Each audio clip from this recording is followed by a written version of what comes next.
handiagoa ematen duenik. Baziren behin hiena bat eta erbi bat. Errekara bidean topo egin eta elkarrekin joatea erabaki zuten arrantza egitera. Arrantzan ari zirela, hauxe galdetu zuen erbiak. Ba aldakizu munduan zerk ematen duen min handiena? Elefante batek oina zapaltzeak, erantzun zuen hienak. Ez, esan zuen erbiak. Aginetako minak. Ez, esan zuen berriz ere erbiak. Listorraren ziztadak. Ez da ere. Jolasarekin aspertu eta halaxe esan zion hienak. Etxe egingo dut. Gezurrak ematen du min handiena. Adierazi zuen erbiak. Kar, barre egin zuen hienak. Gezurrak min txikiagoa ematen du oin bat urratzeak baino. Erbiak, orduan, hauxe proposatu zion. Min egia zuen batean eta erakutsiko dizut gezurrak min handiagoa ematen duela. Hienak, birritan pentsatu gabe, hozka egin zion oin batean eta algara handi eta maltzur bat atera zitzaion.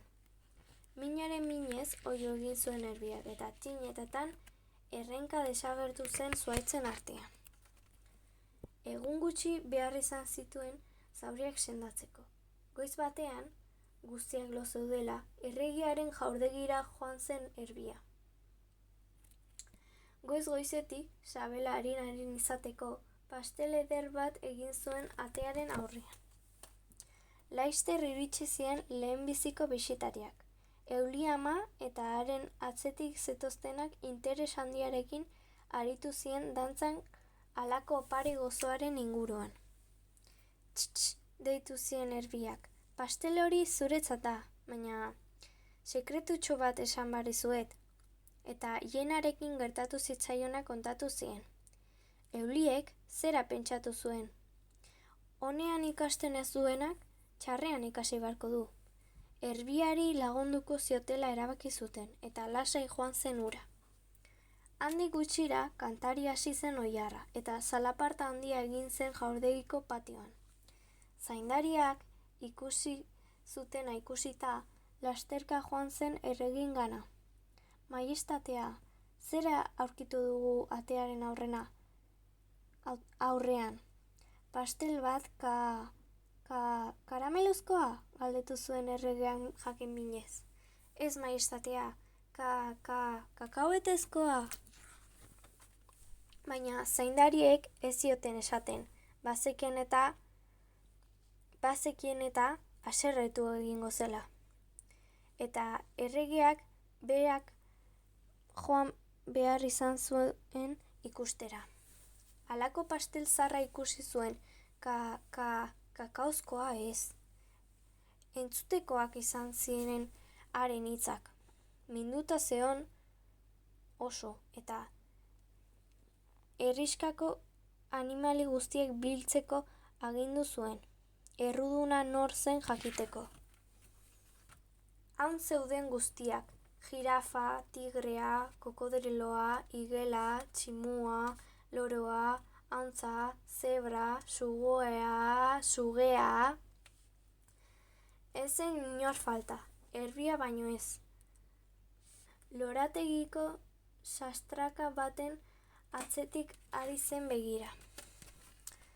Nor izan da? Nor egin du irain hau? Galdetu zuen erregeak minduta oso. Ni ez naiz izan, horro egin zuen lehoiak. Ni ere ez, txistukatu zuen sugeak. Azer aldrebeskeria, esan zuen zebrak. Eta banan errugabeak zirela adierazi zuten denek. Zuetako norbait gezurretan ari da, oihukatu zuen erregeak, buruari hazka egiten ziola.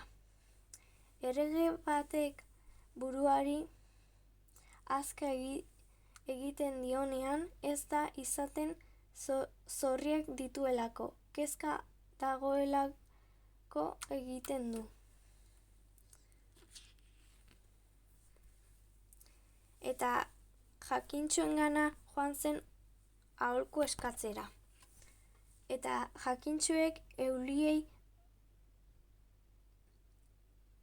dei egin zieten, eta erregeak ahots lodiz hitz egin zien.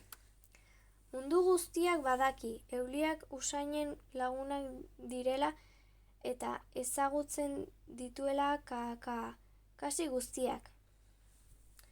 Inork ez du zalantzan jarriko zuen hitza. Euli amak beste guztiak atzetik zituela, dantzari trebea zela erakutsi zuen, eta azkenik gelditu egin zen, pentsakor. Gaur goizean, oilarra kantari hasi aurretik, jaurdegiko zaborra miatzera etorri gara. Buru-belarri ari ginela, Jena ikusi dugu atean egin ahalean. Jenak bere burua defendatu nahi izan zuen, baina animaliek ez zioten kasurik egin.